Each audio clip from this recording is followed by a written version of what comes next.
यह कहानी रामपुर नाम के गांव की है जहां दो भाई बहन रहते थे। माता पिता के देहांत के बाद सीता को ही घर का सारा काम करना पड़ता था। सीता बहुत होशियार लड़की थी। रामू अपने मालिक के यहाँ नौकरी करके कुछ ना कुछ पैसा कमा ही लेता था, लेकिन फिर भी उनके घर का गुजारा बड़ी ही मुश्किल से चलता था। माता पिता के देहांत के बाद ना उन्हें रिश्तेदार और आस पड़ोस वाले उनसे बात करते थे, ना ही उनका हालचाल पूछते थे। एक दिन सीता और रामू टहलते टहलते बाहर पहुंच गए और पहुंचते ही घर पे वापस आए तो उन दोनों ने देखा कि उनके घर में मामा मामी आए हुए हैं। रामू बहुत ही ज़्यादा गुस्सा हो जाता है जब उसकी मामी कहती है हम सीता को लेने आए हैं। रामू सीता को अंदर भेज देता है और मामी से कहता है कि सीता आप लोगों के साथ नहीं जाएगी, क्योंकि वह जानता है आप सीता का किस प्रकार इस्तेमाल करेंगी। मामा मामी गुस्सा होकर अपने घर की ओर चल पड़ते हैं। हालांकि रामू के कहने पर भी वह उनके घर में नहीं रुकती। गुस्से से भरी उनकी आंखों को देखकर वह अपने घर की ओर फिर से चल पड़ते हैं। रामू और सीता सो रहे होते हैं कि उन्हें अचानक बाहर कुछ गिरने की आवाज़ आती है। वह बहुत ही ज़्यादा डर जाते हैं। रामू खड़ा होकर कहता है कि चलो बाहर देखने चलते हैं कि बाहर कौन आया है। वह बाहर की ओर चलते हैं और देखते हैं कि बाहर एक औरत गिरी पड़ी है। उन दोनों ने उस पर पानी डालने की कोशिश की, लेकिन वह फिर नहीं उठ पाई। अंत में उन्होंने सोचा कि इस औरत को हम अंदर लेकर चलते हैं।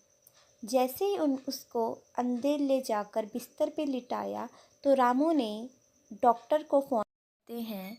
तभी वह महिला खड़ी हो जाती है और वह देखकर यह बहुत ज़्यादा हैरान हो जाती है कि इन दोनों ने किस प्रकार मेरी मदद की। वह महिला खड़े होकर कहती है कि भविष्य में अगर तुम्हें किसी भी चीज़ की ज़रूरत हो तो बस मुझे एक बार दिल से याद कर लेना, मैं तुम्हारे सामने प्रकट हो जाऊंगी। यह कहकर वह महिला अपने घर की ओर चल पड़ती है। दोनों भाई बहन अभी भी हैरान थे। फिर एक दिन सीता अपने घर में सो रही होती है कि अचानक बाहर से शॉर्ट सर्किट के कारण बाहर सभी जगह आग लग जाती है। धीरे धीरे वह आग तेजी से बढ़ती जाती है कि तभी एक दोस्त रामू का उसे देख लेता है और वह रामू को जाकर यह बताता है कि तुम्हारे घर में आग। वह भागकर अपने घर में जाता है। उसे याद आता है कि बहन उसके अंदर सो रही थी। वह बहुत ही ज़्यादा चिल्लाता है, लोगों से मदद मांगता है, लेकिन उसकी मदद करने के लिए कोई भी नहीं आता। अंत वह खुद ही बाल्टी से आग को बुझाने की कोशिश करता है, लेकिन आग धीरे धीरे बढ़ती जाती है। वह इतना चिल्लाता है पर कोई भी उसकी मदद करने के लिए नहीं आता। वह हार मानकर अपने मंदिर की ओर चलता है कि तभी अचानक से बारिश शुरू हो जाती है। एकदम से बारिश रुक जाती है और वही महिला उसे नज़र आती है जिसकी एक बार उसने मदद की थी।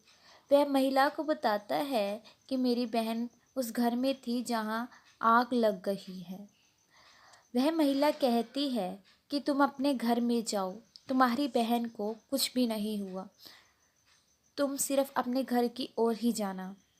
वह भागकर जाता है और वह घर देखता है। घर पहले से भी ज़्यादा सुंदर लग रहा था और काफ़ी मजबूत था।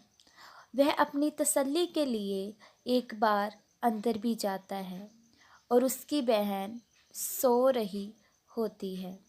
वह अपनी बहन को सोते हुए देखकर बहुत ही शांत महसूस करता है और वह बहन को अपनी जगाने की बजाय उसी स्थान पर जाता है जिस स्थान पर उस औरत ने कहा था कि वह अपने घर जाए। वह मंदिर की ओर जाता है। उस औरत का कुछ पता नहीं चलता, तो वह उस बाबा से पूछता है कि जिससे अभी मैं बात कर रहा था वह औरत कहाँ गई। बाबा उसे बताता है, मैं तुम्हें इतनी देर से इसलिए देख रहा था क्योंकि तुम अकेले ही अपने आप में बातें कर रहे थे।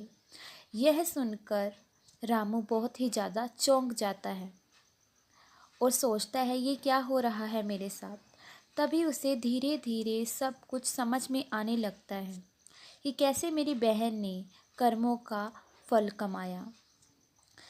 उसने कर्म करते गई और उसे फल इतना बड़ा मिला, ये मुझे यकीन नहीं था।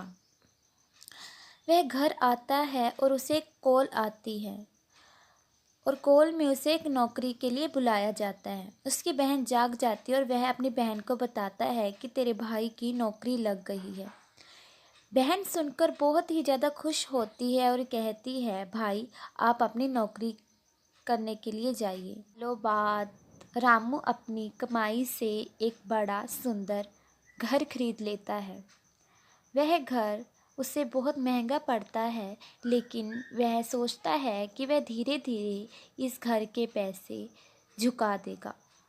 तभी उसकी बहन आती है और वह बहन को बताता है कि ये घर तुम्हारा है, मैंने ये घर तुम्हारे लिए खरीदा है। उसकी बहन सुनकर शौक हो जाती है और वह कहती है कि भैया आप मेरे लिए कितना कुछ करते हैं।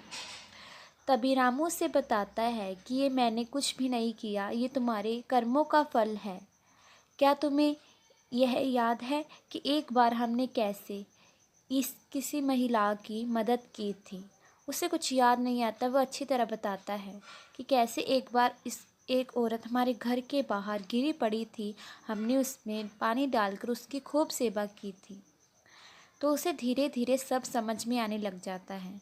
वह सुनकर हैरान होती है और कहती है, यह मैंने सब कुछ अपने माता पिता से ही सीखा है कि कैसे माँ दूसरों की मदद करती थी और अपने लिए कुछ भी नहीं करती थी।